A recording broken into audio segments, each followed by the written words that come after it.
Бізден басқа класстар келмеген сияқты ғой. Иә, екеумізден басқа ешкім келмеген сияқты ғой. Сол баяғыша өзгермепсің ғой. Мүмкін мектеп кезде мойкадан грузчик болып істемей, сабағыңды жақсы оқығанда бәрі басқаша болар ме? Бірақ қош. Енді бұйырған сол шығар.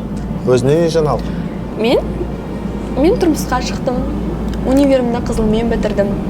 Магистратураны жақсы оқып аяқтадым. Қазіргі таңда докторатурада оқып жатырмын.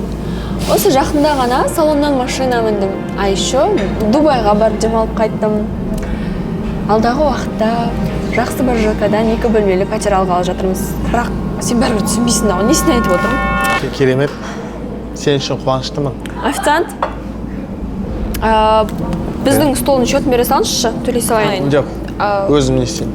Жоқ, мен өзім төлей салам, счетін бере салыңызшы. Қуаныш мырза, сізден есептей берейін ба? Класстас, мынау салфеткадан бастап, бүкіл ресторан менікі. Біздің компания қаладағы бір шама ЖК-ларды соққан. Сүтқауыз компаниясын естігенде шығарсың.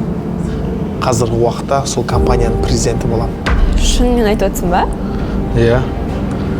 Жарайды онда, менде жиналыстың уақыт келіп қапты. Мүмкін кешкі асқа барармыз? Оған уақытым жоқ, ренжіме.